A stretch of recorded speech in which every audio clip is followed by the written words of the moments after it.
Hello and welcome to the Common Weal Policy Podcast. I'm Craig DL, I'm the Head of Policy and Research at Common Weal, and my guest this week is Cathy Jenkins, who is the Secretary of Scottish Hazards, a charity that's committed to improving workplace health and safety.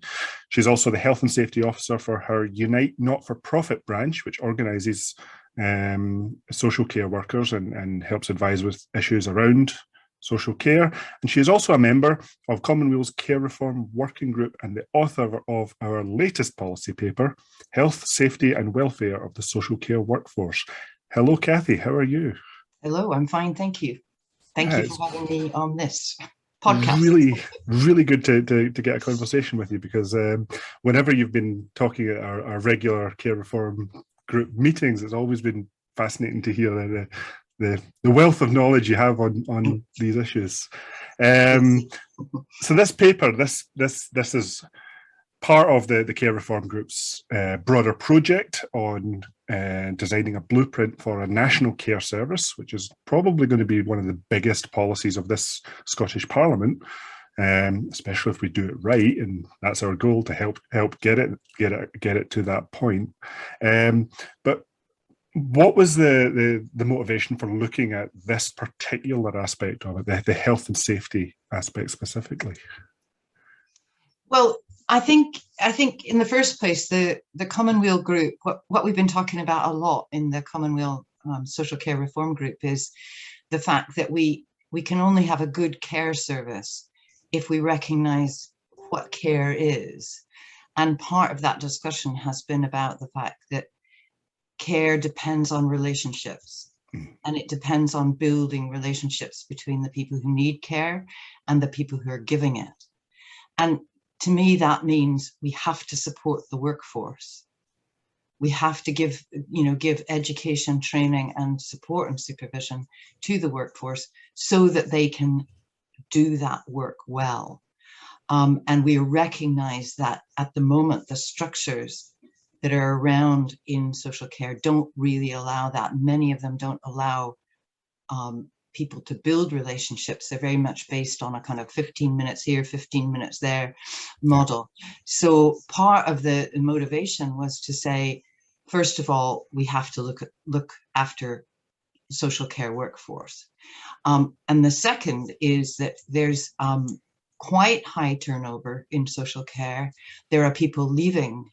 There's a lot of anecdotal and research-based evidence of the many issues that have been raised by social care workers, which impact on health and safety. So it was a combination of those things.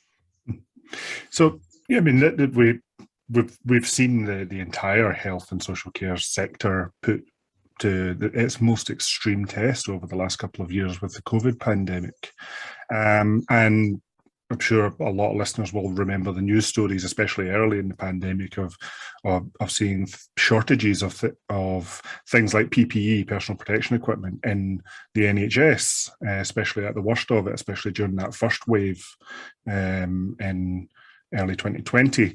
Was this something that also affected the social care sector? Yes, very much so. As a matter of fact, I mean, I'm not qualified to answer specifically because I don't know the situation in the NHS as well as I do in social care, but I believe that the situation in the social care sector was worse. There was less direct development of supplies of PPE toward the beginning of the pandemic. I know that there was confusing guidance about the social care workforce. It wasn't clear what PPE they should have, what PPE they needed for specific situations. Also, the cost of PPE, because certainly at the beginning, employers of social care workers were having to pay for the PPE. And people who know about social care will know that the margins are pretty small and that there's always difficulties with finding money for extras. Eventually, it was provided through the state, through the Scottish government, but at the beginning it wasn't. So there was a lot of confusion.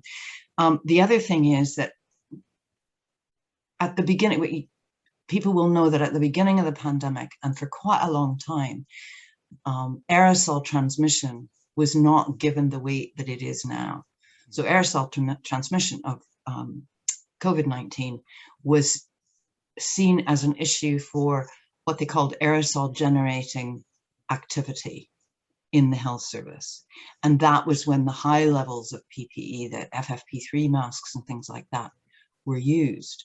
However, we couldn't argue, we tried to argue for that level of PPE to be given to social care workers who were, for example, working with people with epilepsy, but we didn't win that argument.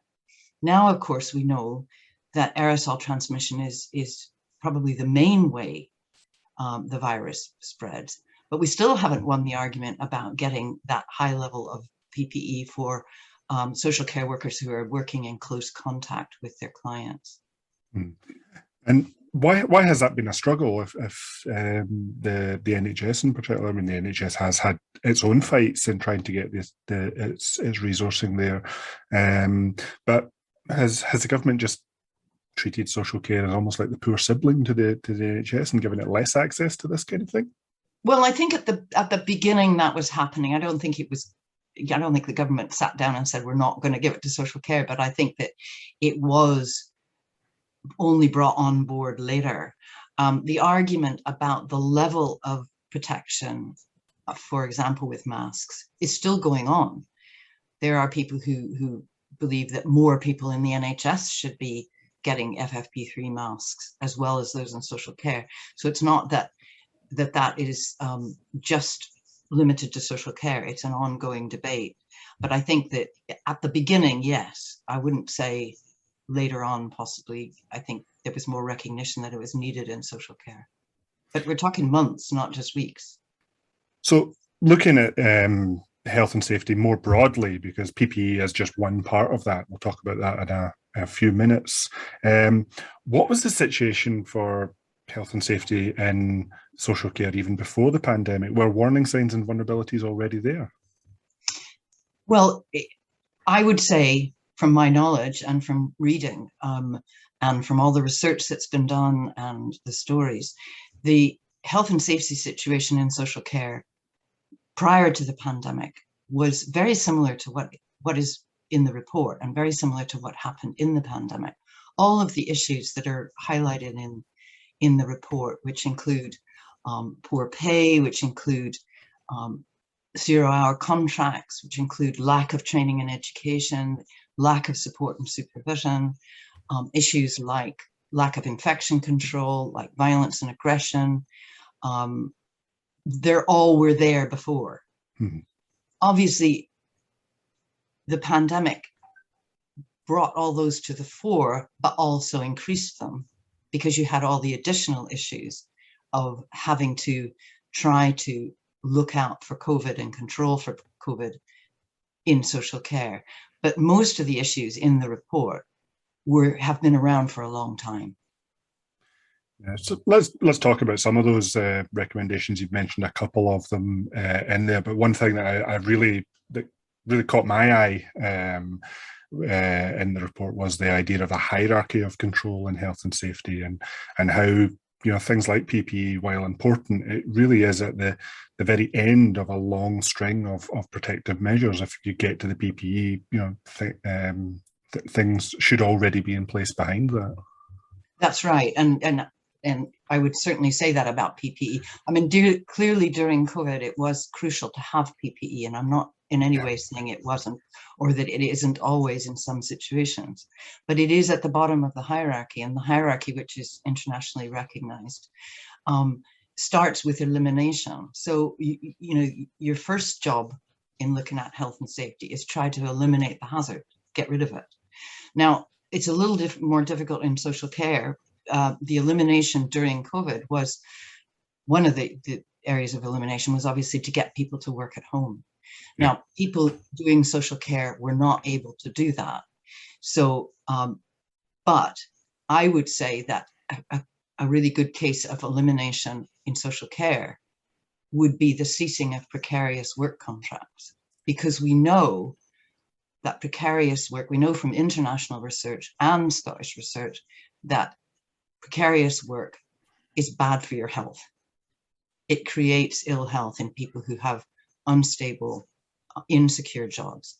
A lot of people in social care are on either 0-hour contracts or no specified hour contracts or very precarious contracts. So I would argue that elimination would include ceasing 0-hour contracts. And that's at the very top of the hierarchy. And then we go through substitution, we go through engineering controls. That's going to be very important in what we've been talking a lot more about now, ventilation. And ventilation has become a much bigger issue now that we understand that aerosol transmission is so important. And although it's difficult to talk about ventilation systems in the context of care at home workers, although we need to, it's a very clear issue for care home staff, where ventilation is key to not just to preventing spread of COVID, but to all sorts of other infections. And then you have administrative controls. And I would argue that, for example, in relation to the threat of violence and aggression, which is posed sometimes to social care workers, that there are a range of things that can be done there. There's training and there's support and supervision where people can talk through concerns they have about the people they're looking after. There might be a situation where a man should be sent into someone's home rather than a woman, or that 2 members of staff should go in if that's possible. So I think administrative controls can be a whole range of things.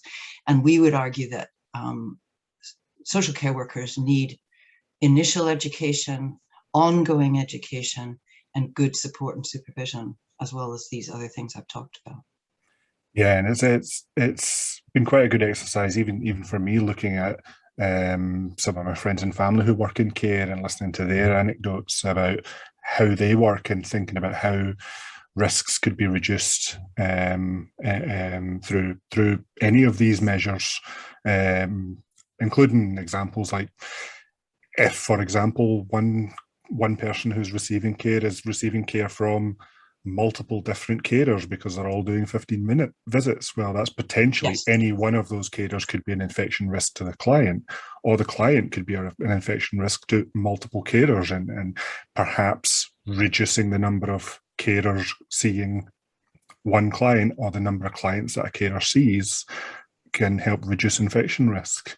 Exactly. And that's also been something that we've been saying about the whole design of a national care service, that there are far too many providers of care, especially care at home and also care homes, because we have such a plethora of providers, both local authority providers, not-for-profit providers, and a lot of private sector providers. They're quite often working in the same geographical area. So you're not getting a coordination of care in a local area, which would help you do exactly what you're talking about, and kind of streamline how many people you go to see, who goes to see who, etc. Yeah. Another one that was really important to me, another point you made in the paper, was the lack of control that carers often feel in their own job, up to including the right to say, no, I don't want to do that, that's too risky. Can you talk a bit more about that? Yeah, I think what we know, I used to work in public health and health promotion, and what we know generally is that having a lack of control, or perceiving that you have a lack of control in your life and in your work, is bad for your health.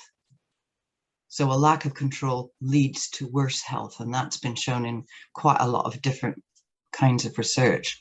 And we know from, again, anecdotal evidence and the research evidence that this is a big issue for social care workers. And it's kind of, there are a lot of different issues within it. One is that social care workers, partly because they're very poorly unionized, don't have a very effective voice at sectoral level or at workplace level. In other words, when decisions are being made in the workplace, they're often not involved in any way. So that's one thing, and that's a very big issue within Fair Work, that everyone should have an quote, effective voice, and many social care workers don't.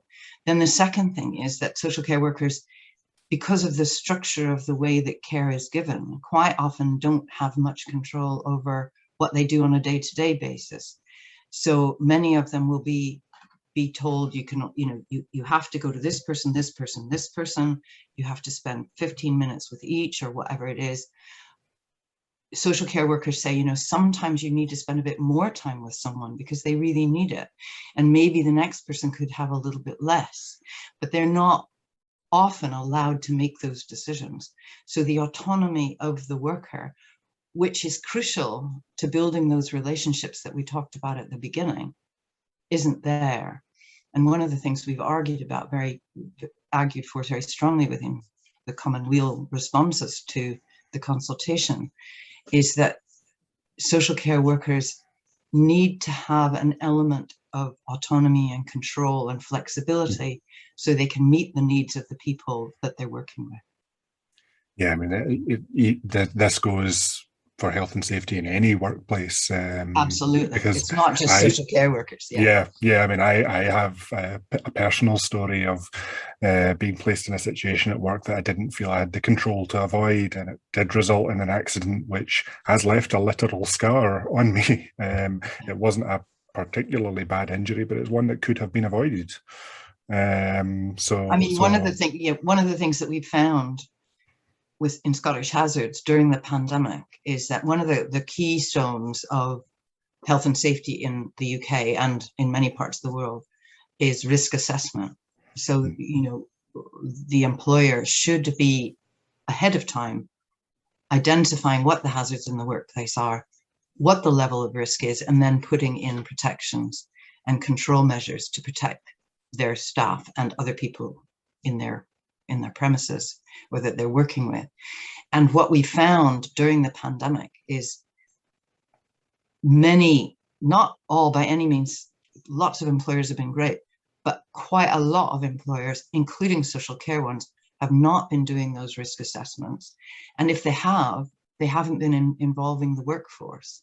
And by law, they have to involve the workforce because people recognize, and the enforcers recognize, that it's the people doing the job who understand best what the hazards are, or at least have a particular perspective on what the hazards are. So we know that those risk assessments have often not been done, and if they have been done, they have often not involved the actual workforce. And that's another opportunity for social care workers and other workers to do exactly what you're saying. Say, look, wait a minute, this isn't a good situation. We should do something about it.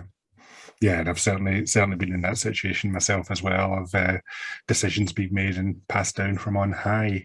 Yeah.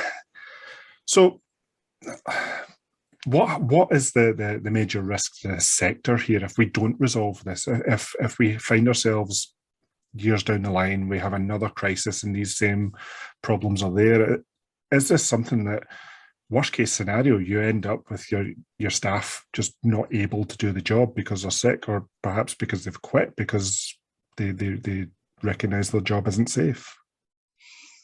I think there's two questions in there. One is, what happens if there's another pandemic, which is a separate issue, but very important.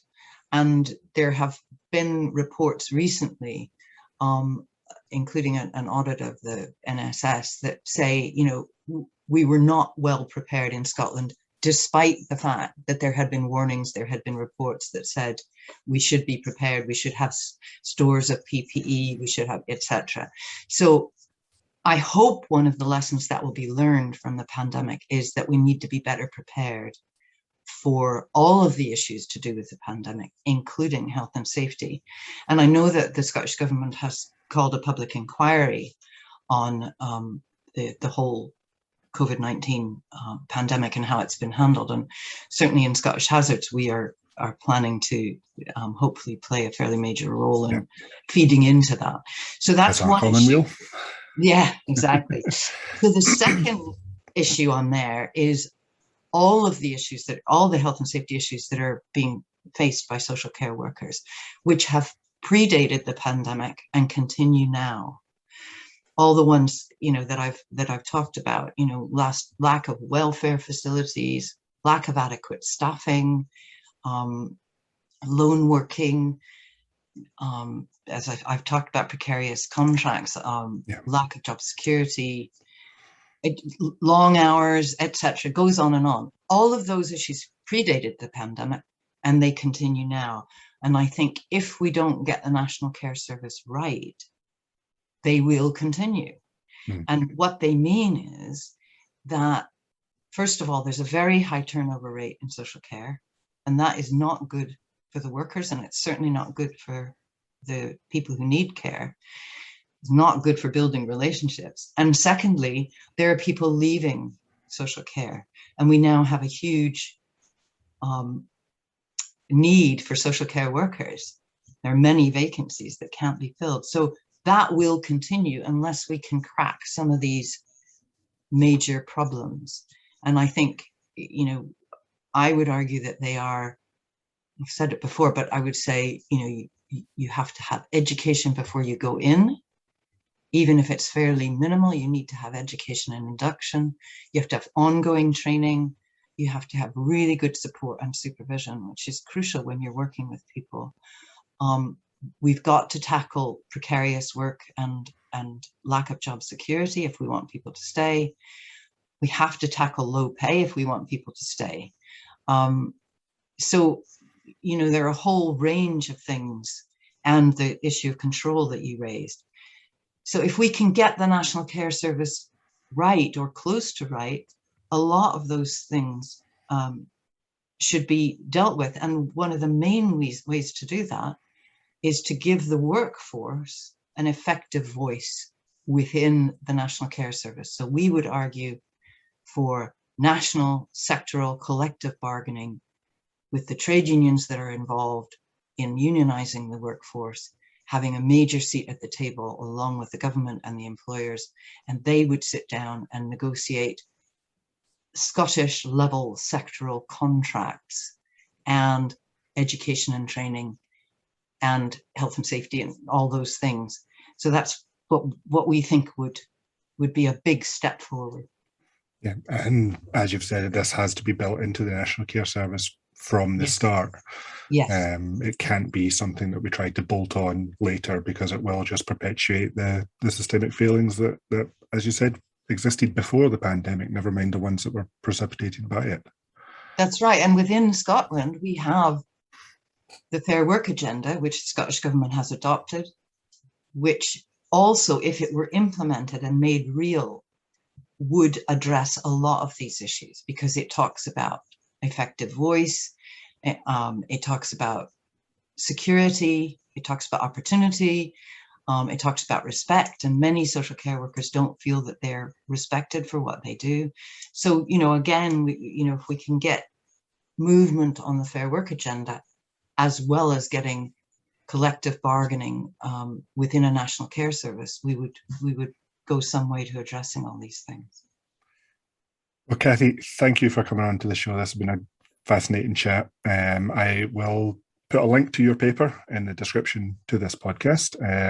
I should also say that the Common Weal Care Group have been doing an absolute power of work. Many of the members have been talking to groups within and out with the care sector. And we have several very substantial bodies of work coming out of the group in the very near future.